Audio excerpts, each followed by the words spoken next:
Senhor, amados, gostaria de compartilhar nessa noite uma palavra com os irmãos.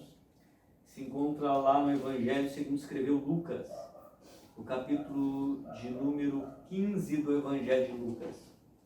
Uma palavra bem conhecida e que eu tenho a certeza que os irmãos já devem muitas vezes ter se preparado com ela à medida em que fazem a sua leitura bíblica, a sua reflexão, o seu devocional. Seguramente muitas vezes já ouviram muitos fazer menção também desta palavra. É uma das muitas parábolas contadas por Jesus.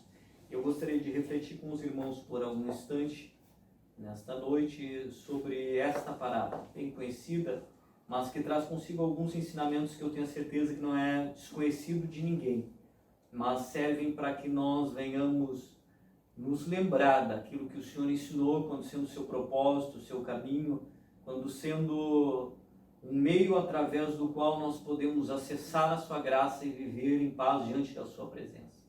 Evangelho segundo escreveu Lucas, no capítulo de número 15, a partir do versículo 11, ali se nos conta a parábola do filho pródigo. Eu gostaria de ler com os irmãos nesta noite esta parábola. A partir do versículo 11 diz assim: Continuou Jesus dizendo: certo homem tinha 2 filhos. O mais moço deles disse ao pai: Pai, dá-me a parte que me cabe da herança. E ele lhe repartiu os haveres. Passado não muitos dias, o filho mais moço, ajuntando tudo o que era seu, partiu para uma terra distante. E lá dissipou todos os seus bens, vivendo dissolutamente. Depois de ter consumido tudo, sobreveio àquele país uma grande fome, e ele começou a passar necessidade. Então ele foi e se agregou a um dos cidadãos daquela terra, e este o mandou para os seus campos a guardar de porcos. Ali desejava ele fartar-se das alfarrobas que os porcos comiam, mas ninguém lhe dava nada. Então, caindo em si, disse: quantos trabalhadores do meu pai têm pão com fartura, e eu aqui morro de fome? Levantar-me-ei e irei ter com meu pai, e lhe direi: Pai, pequei contra os céus e diante de ti, já não sou digno de ser chamado teu filho, trata-me como um dos teus trabalhadores. E levantando-se, foi para o seu pai. Vinha ele de longe, quando seu pai o avistou, e compadecido dele, correu, o abraçou e o beijou. E o filho disse: Pai, pequei contra o céu e diante de ti, já não sou digno de ser chamado teu filho. O pai, porém, disse aos seus servos: trazei depressa a melhor roupa, vesti-o, ponde-lhe um anel no dedo e sandália aos pés. Trazei também e matai novilho cevado. Comamos e regozijemo-nos, porque este meu filho estava morto e reviveu, estava perdido e foi achado. E começaram a regozijar-se. Ora, o filho mais velho estivera no campo. E quando voltava, ao aproximar-se da casa, ouviu a música e as danças. Chamou um dos criados e perguntou-lhe o que era aquilo. E ele informou: vem o teu irmão, e teu pai mandou matar novilho cevado, porque o recuperou com saúde. Ele se indignou e não queria entrar em casa. Saindo, porém, o pai procurava conciliá-lo. Mas ele respondeu a seu pai: há tantos anos que eu te sirvo, sem jamais transgredir uma ordem tua, e nunca me deste um cabrito sequer para me alegrar com os meus amigos. Vindo, porém, esse teu filho, que desperdiçou os teus bens com meretrizes, tu mandaste matar para ele o novilho cevado. Então lhe respondeu o pai: meu filho, tu sempre estás comigo, tudo que é meu é teu. Entretanto, era preciso que nos regozijássemos e nos alegrássemos, porque esse teu irmão estava morto e reviveu, estava perdido e foi achado. Amém? Graças a Deus. Bendito seja Deus. Esse texto, irmãos,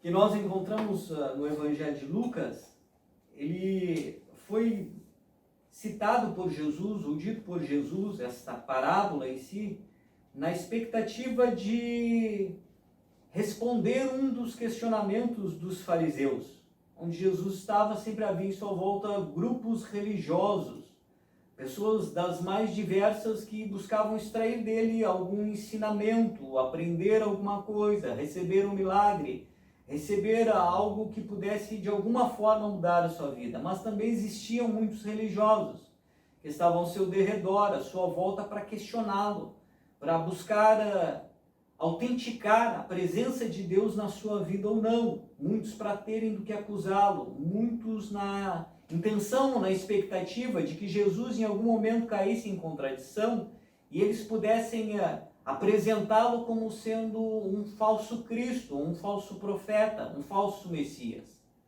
Este texto, de todo o capítulo 15, é um momento em que Jesus traz uma resposta para uma indagação que os fariseus, pessoas pertencentes a esses grupos religiosos, levantam. Quando nós olhamos para o texto, no início dele, no capítulo de número 15, no versículo 1 e 2, diz: aproximaram-se de Jesus todos os publicanos e pecadores para o ouvir. E murmuravam os fariseus e os escribas, dizendo: este recebe pecadores e come com eles. Os fariseus, os escribas, os religiosos daquele tempo, vendo que Jesus se aproximava de pessoas que aos olhos das sociedades não eram bem vistas, ou pessoas que não comungavam com os grupos religiosos daquele período, pessoas que eram tidas como pecadores. Os líderes religiosos, vendo que Jesus se aproximava e, de certa forma, mantinha algum vínculo de comunhão com as pessoas, questionaram Jesus. Questionaram a atitude de Jesus. Jesus buscando elucidar a graça de Deus para essas pessoas, buscando trazer para eles um conhecimento acerca deste novo e vivo caminho que ele vem anunciando, esta graça que ele venha trazendo a partir da sua pregação. Ele propõe ao longo deste capítulo de número 15 3 parábolas. Nós lemos a terceira delas, que é a parábola do filho pródigo. Mas quando nós olhamos para o início do texto, nós vamos ver que Jesus faz menção de mais 2 parábolas. Uma delas é a parábola da ovelha perdida, muito conhecida. No capítulo 15, ainda no versículo 4, diz: qual dentre vós é o homem que, possuindo 100 ovelhas e perdendo uma delas, não deixa no deserto as 99 e vai em busca da que se perdeu até encontrá-la? Jesus tenta, de alguma forma, transmitir algumas verdades essenciais, existenciais e espirituais a esse grupo religioso, falando através de parábolas. A primeira delas, neste contexto, ao longo do capítulo número 15, é a parábola desta ovelha que se perdeu. A segunda delas, nós vamos encontrar no prosseguimento, no versículo de número 8, que é a parábola da dracma perdida. O texto diz: ou qual é a mulher que, tendo 10 dracmas, se perder uma, não acende a candeia, varre a casa e procura diligentemente até encontrá-la? Jesus conclui este capítulo, o seu ensinamento, com essa terceira parábola que nós temos feito leitura nesta noite, que é a parábola do filho pródigo.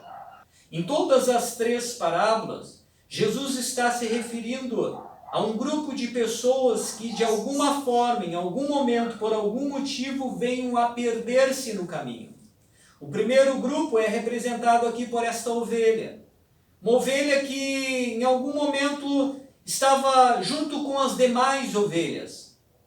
E que, por algum motivo, ela acabou se extraviando, talvez se descuidando no caminho. Talvez se distanciando um pouco das outras na busca de um pasto mais verde. Talvez se desapercebendo de que deveria estar no grupo. O fato é que essa ovelha, diz o texto, a primeira parábola, ela acabou se perdendo. Jesus diz que quando o dono das ovelhas, quando o pastor percebeu que dentre as suas ovelhas faltava uma, ele rapidamente saiu ao encontro desta ovelha. Ele foi ao campo, deixou as outras 99 em segurança e saiu a buscar aquela que havia se perdido. E quando ele a encontrou, ele colocou em seus ombros e trouxe de novo o aprisco e se alegrou muito com isso. porque ele havia encontrado aquela ovelha que havia se perdido. O segundo texto, ou a segunda parábola, diz que uma determinada mulher perdeu um determinado valor, uma dracma. A dracma era uma moeda usada naquele período e que trazia consigo um determinado valor. O texto diz que esta mulher perdeu esta moeda e a perdeu dentro de casa. E quando ela se apercebeu disso, que esta moeda não estava mais em seu poder, ela rapidamente acendeu uma candeia, ela aumentou a iluminação dentro de casa e começou a procurar dentro de sua casa até encontrar essa dracma, até encontrar esse determinado valor. E quando ela se encontrou, o texto se consuma dizendo que ela ficou muito alegre com isso. Ela chamou as suas vizinhas para se alegrar e para celebrar o fato de ela ter novamente encontrado aquela dracma que havia se perdido. E a terceira parábola é essa do filho pródigo, que eu quero nesta noite meditar com os irmãos com um pouquinho mais de atenção, de forma a compreendermos algumas verdades que ela traz consigo. Em ambas as parábolas se faz menção a situações de perda. E o texto vai nos informar que essas parábolas, elas traziam consigo um ensinamento no intuito de fazer com que aqueles que agora ouviam a Jesus, particularmente aquele grupo religioso que o questionava, pudessem compreender o amor de Deus, pudessem compreender a misericórdia de Deus, pudessem compreender que Deus é um Deus que ama profundamente, que Deus é um Deus que não desiste dos seus, e que nós temos um valor muito grande para Deus. O primeiro texto fala de uma ovelha que se perdeu. Percebam que a Bíblia não diz que ela se perdeu porque ela quis, ela se perdeu. Ela se desapercebeu do grupo. Ela se afastou sem a consciência de fazê-lo. Ela não foi deliberadamente embora do rebanho, ela se perdeu. Quando o pastor percebe isso, ele vai atrás dela, porque ela tem um grande valor para ele. A despeito de ele possuir um rebanho com 100 ovelhas, e ainda possuir 99, uma para ele fazia falta. Uma para ele era tão especial quanto as outras 99. Ele não estava disposto a abrir mão de nenhuma de suas ovelhas. Jesus tenta mostrar para esse grupo de religioso que ali se encontra diante da sua presença, questionando a sua prática, que para Deus todos têm um valor muito especial. Não importa se fazem parte do grupo ou não. Para o Senhor todos têm um valor muito grande. Deus não está disposto a abrir mão de ninguém. Deus não está disposto a rejeitar ninguém. Mesmo quando alguém se extravia, mesmo quando alguém se desapercebe de sua condição, mesmo quando alguém se afasta do grupo de discípulos, esta pessoa para Deus continua sendo importante. E o Senhor vai atrás desta pessoa, como a Bíblia nos informa que este pastor foi atrás desta ovelha. O segundo texto, irmãos, ou a segunda parábola, nos fala de um determinado valor que se perdeu. Esse valor se perdeu dentro da casa.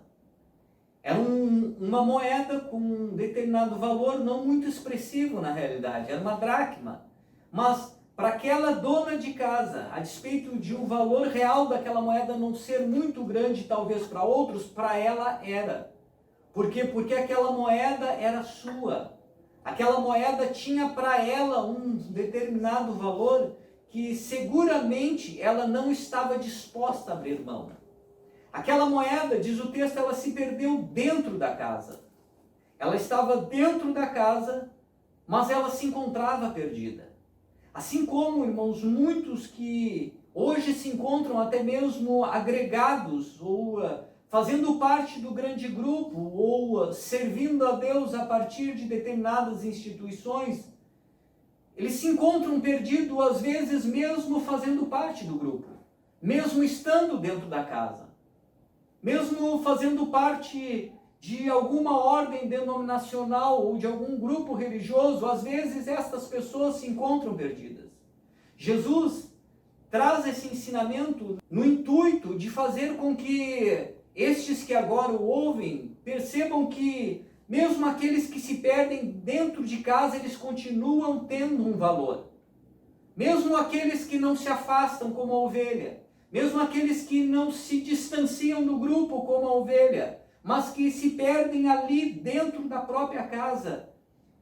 Para o dono da casa, para o Senhor, eles continuam tendo um valor muito especial.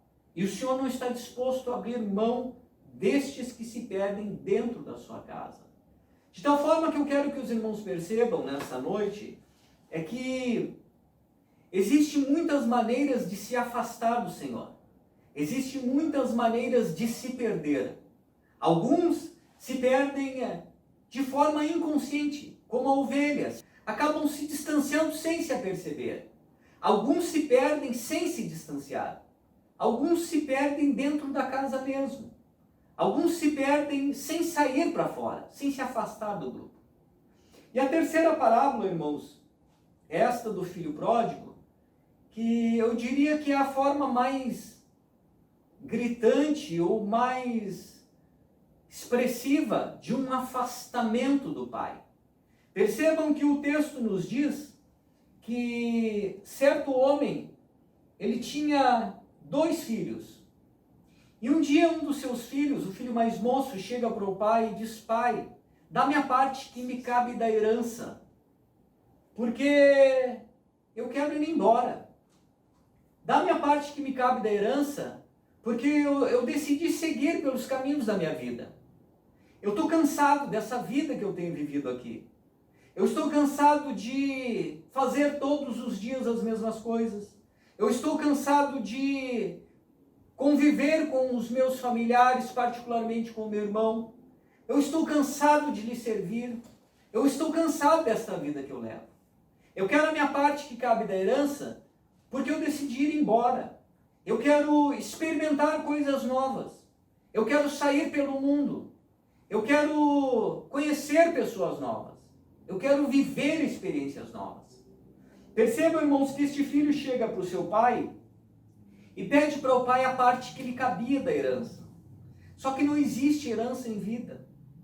Enquanto o Senhor, o dono da casa, este pai vivia, os bens lhe pertenciam. A herança só é concedida a um filho por ocasião da morte do pai. Enquanto o pai vive, a herança pertence ao pai, pertence à família. Mas esse filho chega para o pai e diz: pai, dá-me a parte que me cabe da herança. Talvez esse filho tenha perdido tanto a comunhão com o pai, tenha se distanciado tanto do pai e de seus irmãos, que para ele o seu pai já não existia mais. Ele já considerava o pai como morto. Por isso ele chega para o pai e diz: me dá a parte que cabe da herança. Eu já tenho direito a ela. Percebam, irmãos, que o texto diz que este pai, ao ouvir isso, ele nem questiona o filho. Quando ele ouve o filho pedir a parte que lhe cabia da herança, a Bíblia diz que simplesmente ele lhe repartiu os haveres. Ele poderia ter tentado argumentar com este filho. Ele poderia ter chegado para esse filho e dito: filho, é realmente isso que tu quer? Tu tens certeza que este é o caminho que tu quer seguir? Tu tens certeza que a escolha que tu está fazendo é uma escolha correta, é uma escolha sábia? Tu já tem maturidade para isso? Tu tens convicção disso que tu está fazendo? A Bíblia diz que o pai não faz isso. O pai simplesmente ouve aquilo e talvez tenha entendido o filho. Talvez tenha percebido que o filho já tivesse se distanciado tanto que aos olhos do filho o pai já nem existia mais. Por isso talvez o pai nem o questionou. A Bíblia diz que simplesmente o pai reparte os haveres e concede aos seus filhos a parte que lhes caberia se de fato ele já tivesse morrido. Por isso, esse terceiro grupo de pessoas aqui representado pelo filho pródigo, desses 3 grupos que Jesus apresenta aqui no capítulo 15, eu acredito que seja o grupo que trazia consigo expressões mais marcantes do distanciamento.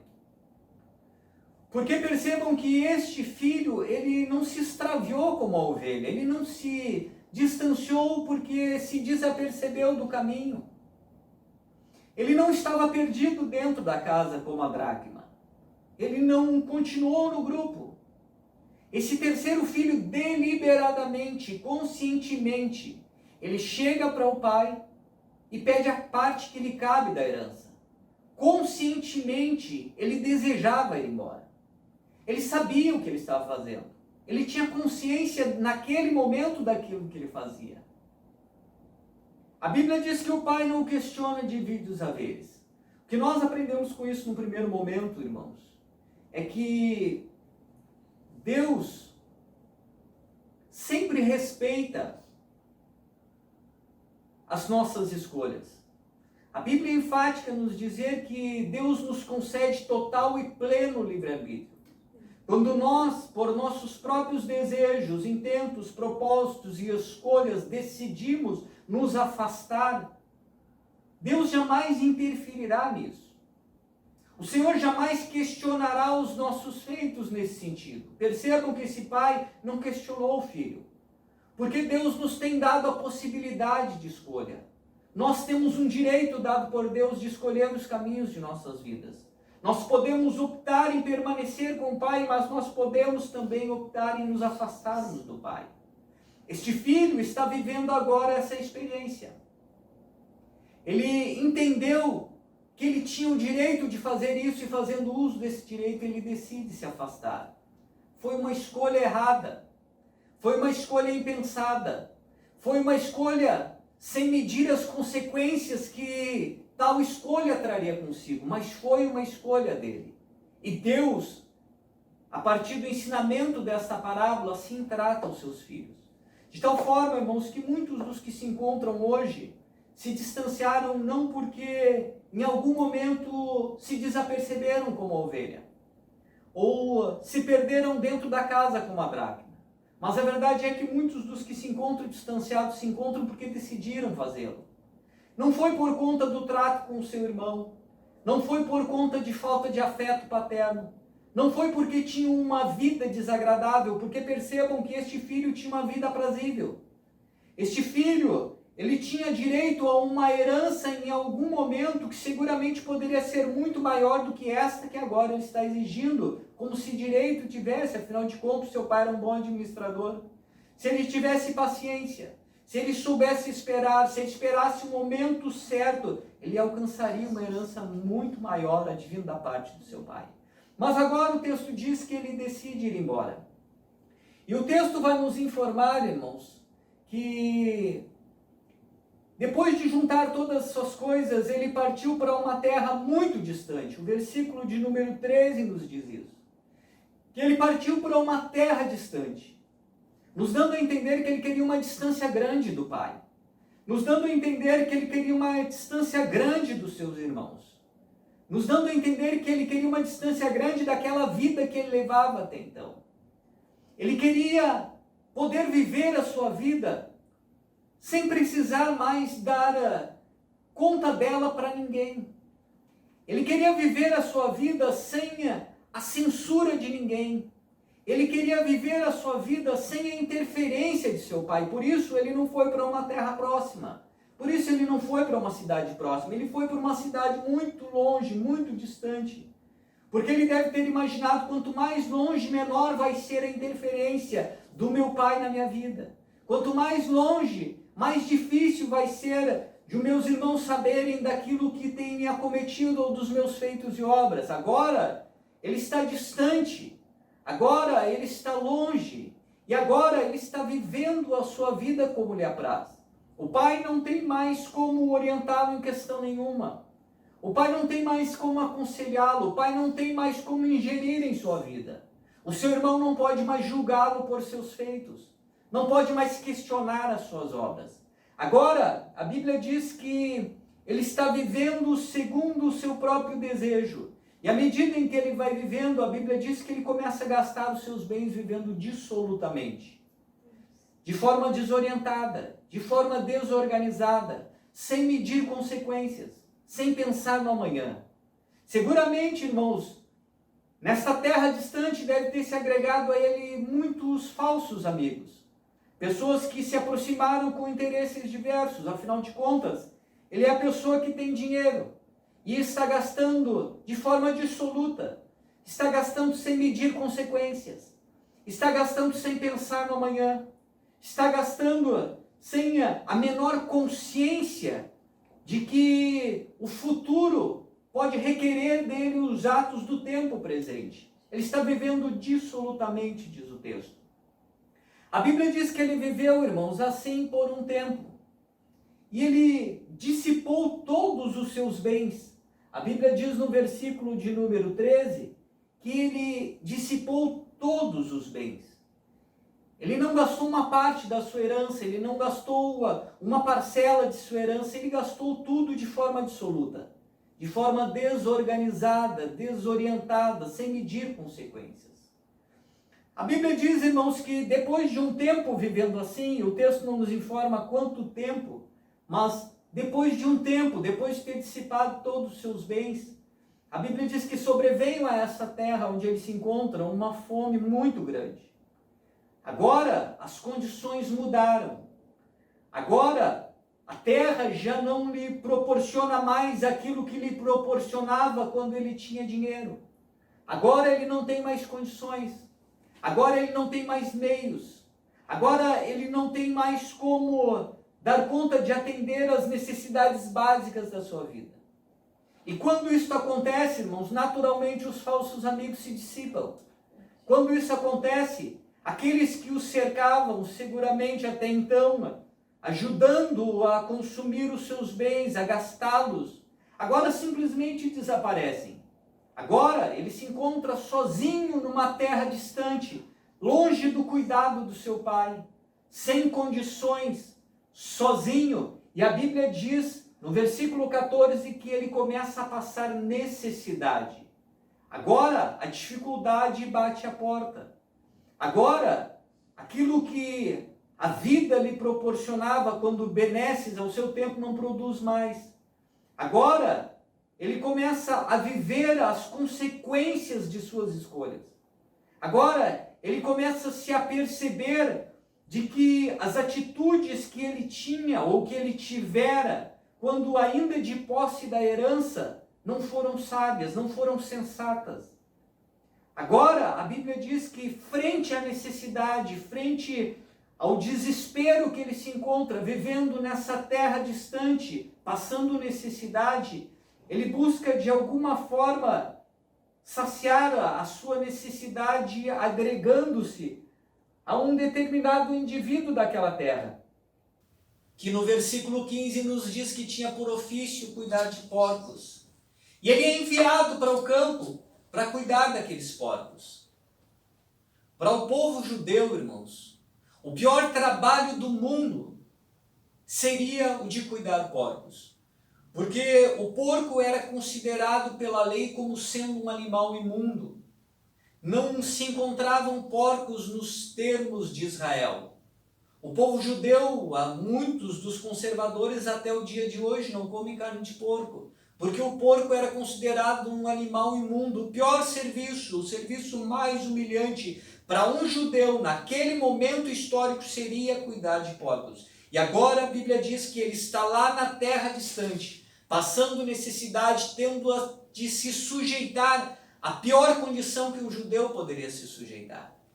Só que a Bíblia diz que a dificuldade, irmãos, naquela terra distante era tanta, que mesmo tendo um trabalho, mesmo tendo um ofício, mesmo tendo algo para fazer, a retribuição por seu trabalho ainda não dava conta de suprir as necessidades básicas da sua vida.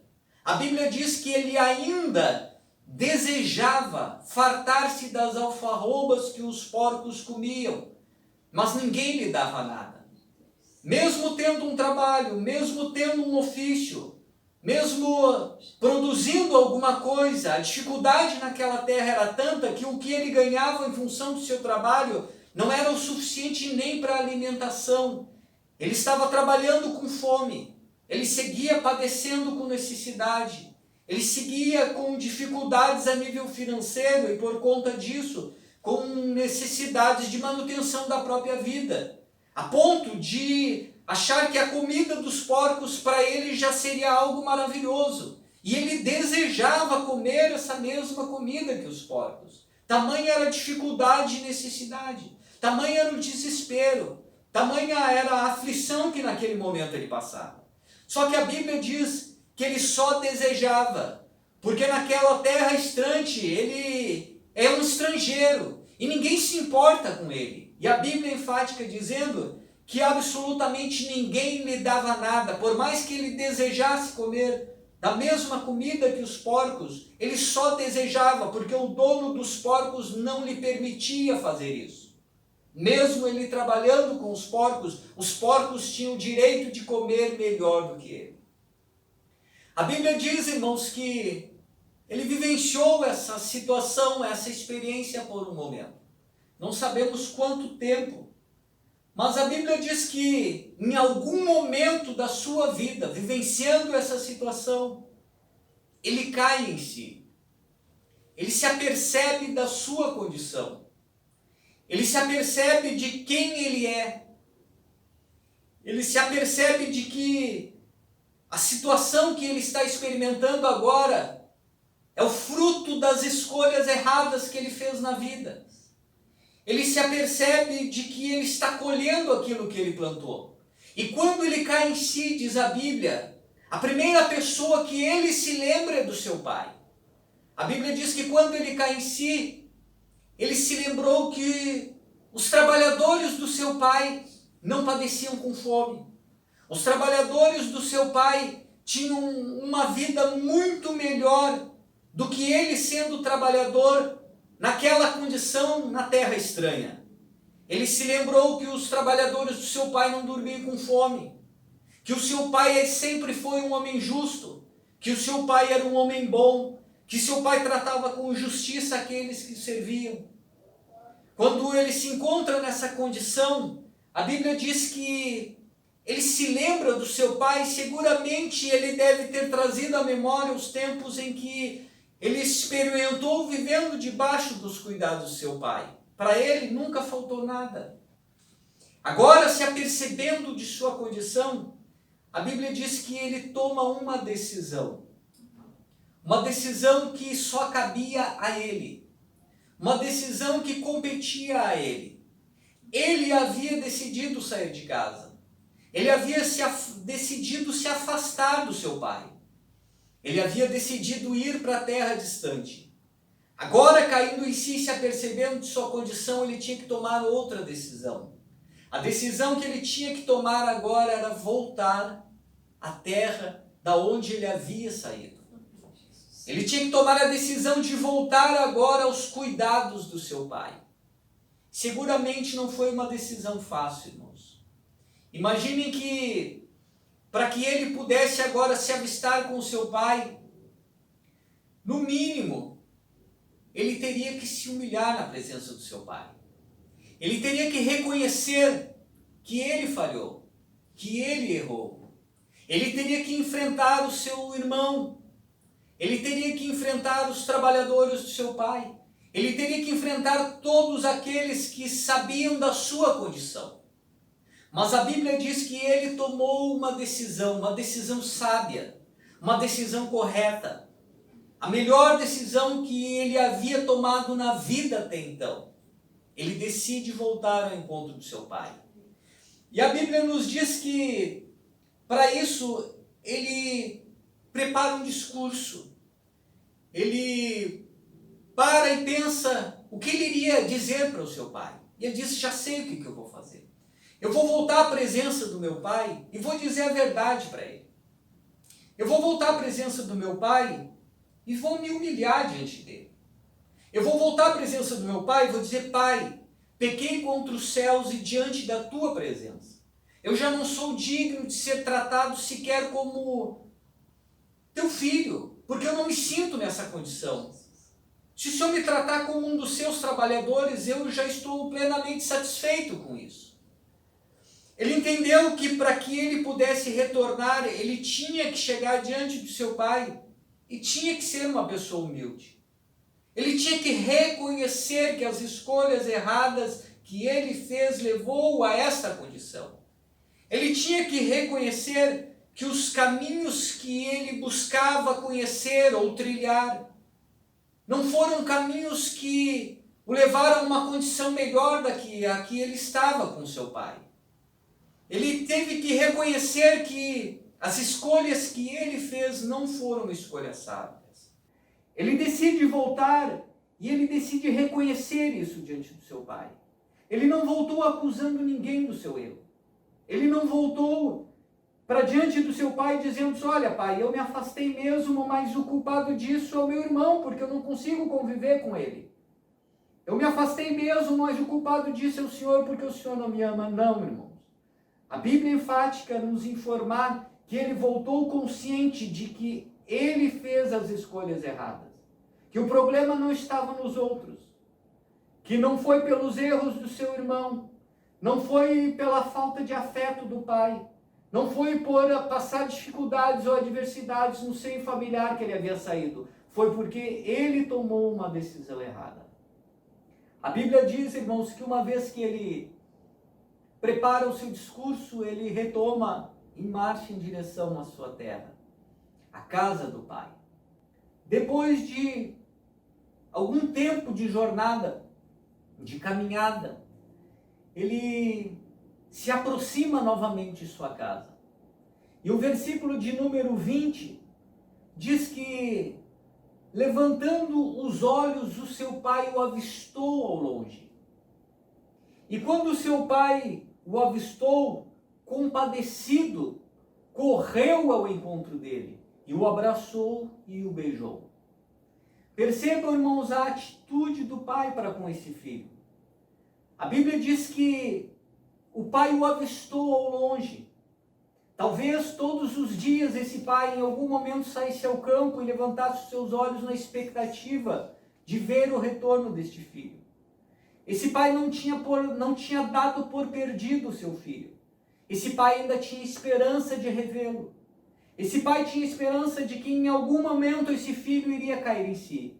De que em algum momento este filho iria se aperceber de sua condição.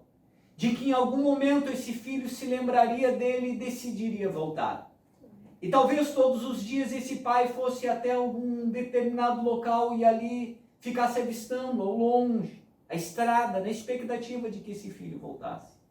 Para este pai, hoje foi o dia. A Bíblia diz que ele avistou o filho ao longe.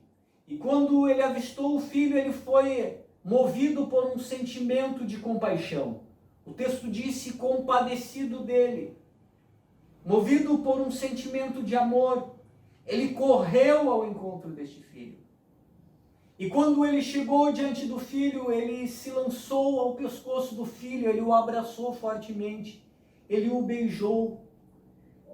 O texto, irmãos, está nos informando, e seguramente este é o cerne da mensagem que Jesus deveria, ou que Jesus desejava transmitir naquele momento.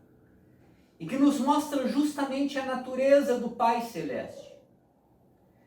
Este filho havia rejeitado seu pai. Este filho talvez tivesse dado seu pai por morto. Este filho havia rejeitado o convívio com os seus irmãos, com a sua família. Ele havia desprezado a família. Este filho havia despendido tudo que ele tinha recebido quando herança de forma impensada, com coisas banais, fúteis. Mas mesmo assim, este pai ainda segue amando este filho. Mesmo assim, este pai esperava a volta deste filho. Quando este filho retorna, a atitude do pai para com este filho não foi uma atitude de juízo. O pai não chegou diante do filho censurando por seus feitos e obras. O pai não chegou diante do filho acusando-o por seus erros. O pai não chegou diante do filho atribuindo a ele a consequência de seus atos. Não. A Bíblia diz que o pai chega diante do filho, movido por um sentimento de compaixão, o abraça fortemente, o beija. Não necessitava palavras, porque o pai amava profundamente aquele filho, assim como Deus nos ama profundamente. Assim como Deus me ama, assim como Deus ama você. Deus te ama com um amor profundo, com um amor incondicional. Deus nos ama com um amor incompreensível, incomparável, um amor indescritível. O evangelista João, quando vai falar acerca do amor de Deus, no Evangelho de João, no capítulo de número 3, no versículo 16, ele diz que Deus amou o mundo de tal maneira, de uma maneira que não se pode comparar, de uma maneira que não se pode expressar, com um amor incompreensível, inigualável, incomparável. Este pai, quando tem este encontro com o filho, movido por um sentimento de compaixão, talvez um misto de alegria, de gozo, ele abraça profundamente este filho.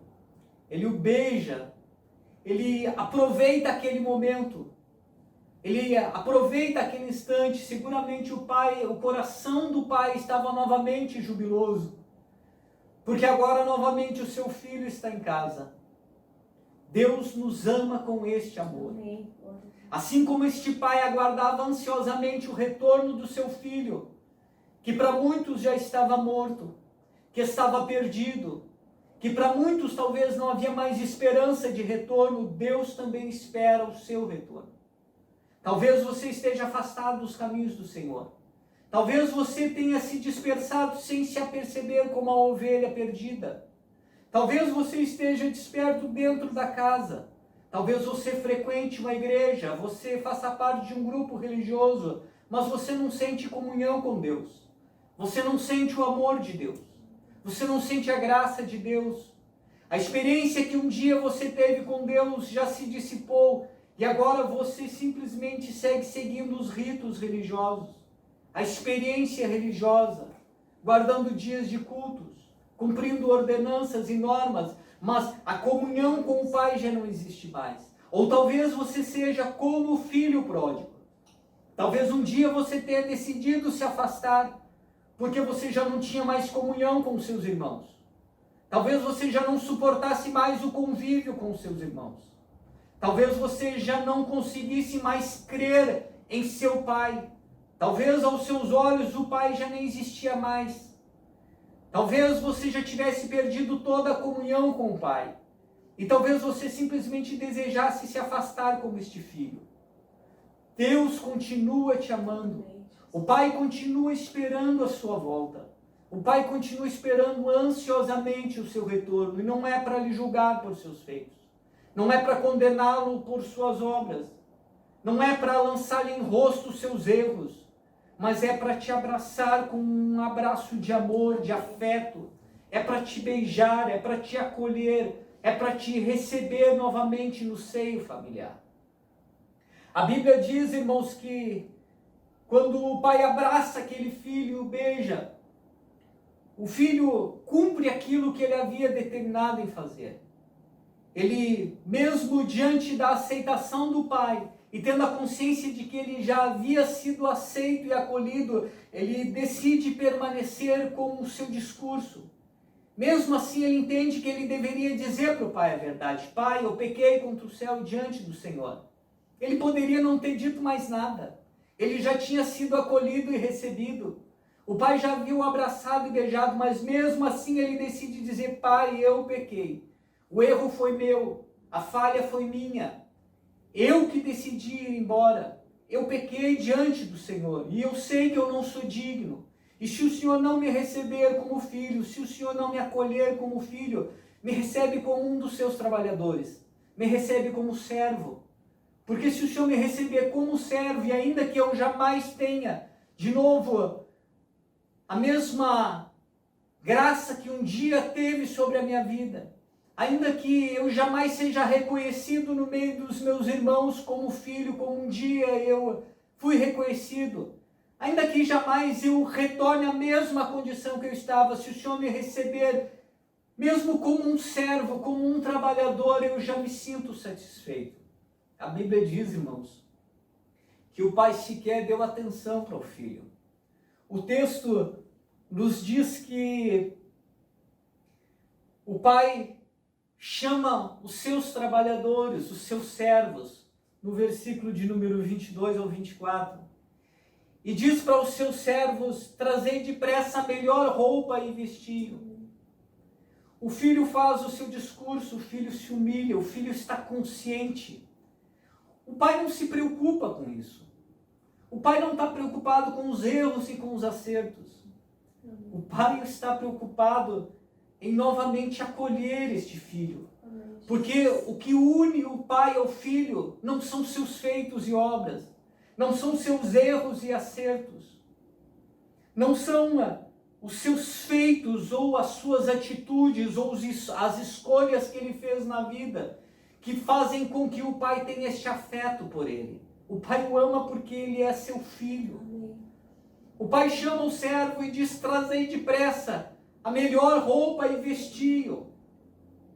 Trazei depressa o anel e ponde-lhe no dedo. Este anel era o sinete da família, era o símbolo da família.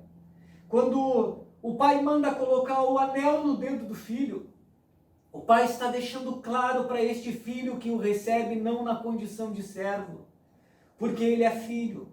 O pai está deixando claro para ele que estava restituindo ele a mesma condição que outrora ele tinha.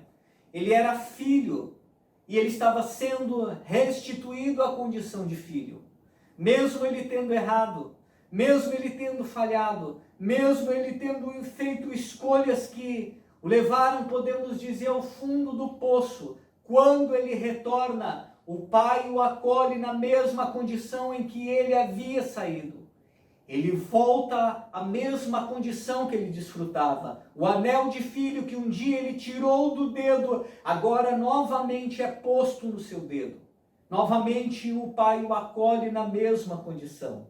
A Bíblia diz que o pai manda que se coloquem sandálias novas aos seus pés e manda que se mate o novilho cevado para fazer uma grande festa. Porque aquele seu filho, diz o texto, estava morto e reviveu, estava perdido e foi achado. Deus está preocupado não com aquilo que você pode fazer, ou que você fez, ou que você venha a fazer. O Senhor está te esperando para te restituir a condição de filho. Você não precisa fazer nada por isso. Você não precisa merecer isso. Aliás, nenhum de nós jamais merecerá algo assim. Nós somos acolhidos na condição de filho, nós que por natureza, seres humanos, somos criaturas, porque Deus nos tem amado. Porque um dia Cristo Jesus, nosso Senhor e Salvador, fez por nós o sacrifício maior. O texto de João, no capítulo de número 1, no versículo de número 12, nos afirma que todos quantos receberam a Cristo, a estes se lhes é concedido o poder de serem feitos filhos de Deus. Amém.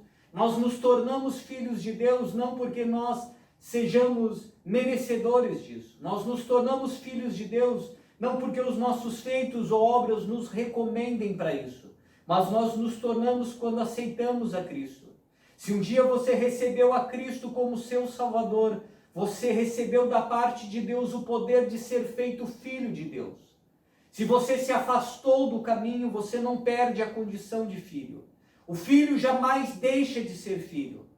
O filho pode seguir por caminhos tortuosos dessa vida. Ele pode se tornar um filho negligente. Ele pode se tornar um filho rebelde, mas ele jamais deixará de ser filho. No momento em que ele decide voltar à presença do Pai, o anel de filho volta para o seu dedo, independente da condição em que um dia ele se encontrou. Não importa se ele errou muito ou se ele errou pouco. Não importa se ele se afastou por distração como ovelha. Não importa se ele se afastou por negligenciar o pai como filho pródigo. Ele jamais perderá a condição de filho, porque a ele foi concedido por Cristo Jesus o poder de ser feito filho de Deus. O Senhor sempre te acolherá como filho. O Senhor sempre te receberá e te restituirá a esta mesma condição. O texto, irmãos, segue nos dizendo que a festa se inicia em casa. O filho mais velho, ele chega do campo. O filho mais velho está trabalhando. O filho mais velho nunca se afastou. O filho mais velho nunca se distanciou. O filho mais velho nunca fez absolutamente nada que desabonasse a sua condição. O filho mais velho nunca deixou de obedecer o seu pai. O filho mais velho está trabalhando e chega do seu trabalho.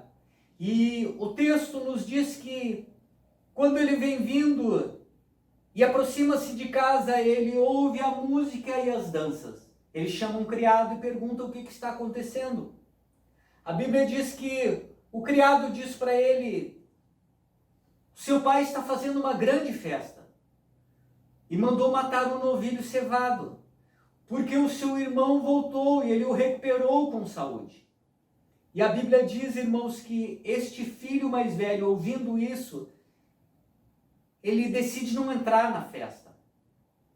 A Bíblia diz então que o pai sai da festa, uma vez informado que o filho mais velho está lá fora, e procura conciliar o filho mais velho.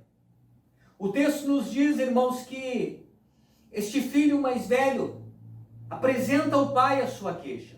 O versículo de número 29 do capítulo 15 nos diz que ele respondeu ao seu pai: há tantos anos eu te sirvo, sem jamais transgredir uma ordem tua. Tu nunca me deste um cabrito sequer para que eu festejasse com o meu grupo de amigos. Eu te sirvo há muitos anos, sem transgredir as tuas ordens. Eu tenho feito tudo certinho ao longo da vida. Eu tenho feito tudo de maneira correta. E tu nunca reconheceu isso. Tu nunca me retribuiu. Esta é a queixa do filho mais velho. Ele não conseguia entender a relação com o pai. Ele não via o pai como pai. Ele via o pai como o Senhor. A relação que ele desfrutava, o que ele mantinha com o seu pai, não era uma relação de filho. Não estava embasada em afetos, em misericórdia, em amor. Estava embasada em feitos, em obras.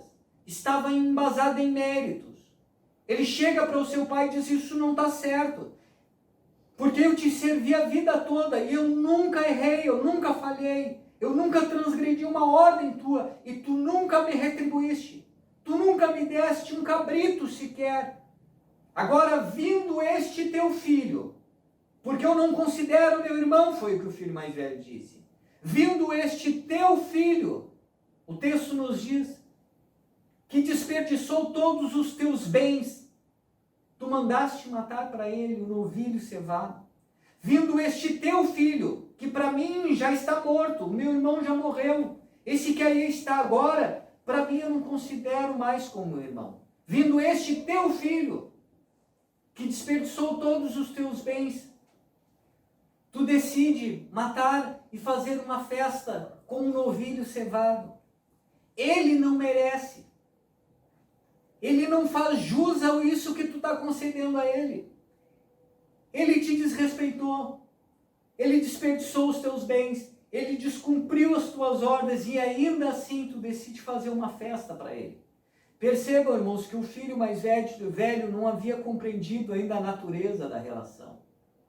Infelizmente, existem muitos hoje que ainda não compreenderam a natureza da relação com o Pai, que buscam desenvolver um vínculo de comunhão com Deus, o Pai, não o estabelecendo num vínculo de amor, não perpassando a graça de Cristo, esta aceitação que provém de Deus, por graça e misericórdia, não recebendo este amor que vem de Deus, e que de fato nós não merecemos.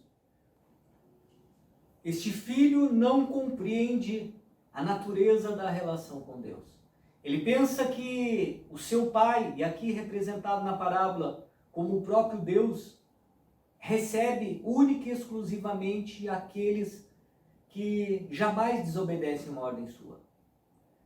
Que Deus se agrada tão somente daqueles filhos que sabem cumprir ordens. Que Deus se agrada tão somente daqueles filhos que são trabalhadores.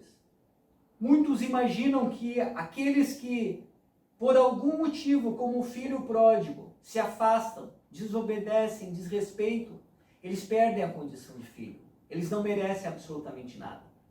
A Bíblia diz que este pai, irmãos, ele tenta conciliar este filho. Ele diz para esse filho, no versículo de número 31, que este filho sempre estava com ele. Que este filho sempre esteve próximo a ele. Mas aquele irmão que havia se afastado, ele estava morto e reviveu, ele estava perdido e foi achado. E por isso ele estava se alegrando. Ele estava se alegrando porque agora aquele seu irmão havia voltado para casa. Percebam que quando o pai fala com o filho, ele diz para o filho: esse teu irmão estava perdido e foi achado. Ele é meu filho, mas ele também é teu irmão. Ainda que o filho mais velho não reconhecesse o irmão mais como irmão, o pai diz para ele: ele é teu irmão. Ele falhou, ele errou, mas ele continua sendo teu irmão. Isso posto, irmãos, Jesus tenta esclarecer para aqueles religiosos que o questionam, a partir dessas 3 parábolas, que independente do erro, da falha, do pecado, da injustiça que algum filho possa vir cometer ao longo de sua caminhada, ele jamais deixará de ser acolhido pelo Pai. Não importa se os irmãos não o reconhecem, não importa se os irmãos não compreendem, não importa se os irmãos não entendem, o Pai sempre haverá de acolher o filho em amor. Sempre, irmãos. Sempre o Pai vai receber o filho. E não vai recebê-lo porque ele merece. Não vai recebê-lo porque os seus feitos eu recomendo. Vai receber porque ele é filho. Assim sendo, eu gostaria de, por alguns instantes, orar com você nesta noite e pedir que você mantivesse o seu coração aberto para compreender isso. Se você está numa condição de distanciamento, saiba disso. O Senhor está esperando o teu retorno. O Senhor te ama e deseja que você volte, porque Ele deseja restituí-lo à mesma condição em que você se encontrava. Se você é o filho mais velho que ainda não entendeu o amor do Pai, se você é o filho mais velho que não consegue receber com alegria, com júbilo, com festividade, aqueles filhos que retornam à presença do Pai, entenda isso. Deus ama a todos de igual forma. Não importa se erramos ou se acertamos. Não importa se somos mais ou menos trabalhadores. Não importa se aos nossos olhos ou se aos olhos de outros sejamos merecedores ou repreensivos. Aos olhos de Deus, o Pai, nós somos todos iguais. E Deus ama a todos. Vamos orar por um instante. Pai, em nome do Senhor Jesus, apresento diante da sua presença a vida de cada um dos seus filhos que, por sua graça, tiveram acesso, Deus Santo, a este vídeo, Senhor, esta mensagem, Pai. A minha oração e desejo do meu coração é que o seu Espírito traga luz, Senhor, aos corações, às mentes, de tal forma, Deus Santo, que se algum filho se encontra na condição do filho pródigo, ele consiga compreender e entender o seu amor. Ele consiga compreender e entender a sua graça, consiga compreender e entender que o Senhor é um Deus que ama incondicionalmente. Se algum filho se encontra na condição do filho pródigo, Pai, que possa abrir o coração e participar da alegria, da festividade, de poder novamente ter o seu irmão compartilhando de sua vida, compartilhando dos laços maravilhosos, misericordiosos de graça provida pelo Pai. Que a sua misericórdia alcance a vida de cada um dos seus filhos, Pai. Que o seu Espírito, dia após dia, traga, Senhor, aos corações paz, alegria, o gozo, a lucidez necessária, para que todos possam, Senhor, em discernindo o caminho glorioso de Cristo, estarem, Senhor, diante da sua presença, servindo ao Senhor dia após dia com alegria. Que assim seja e se faça para a glória do seu nome, em nome de Jesus. Deus abençoe sua vida, em nome de Jesus. Amém.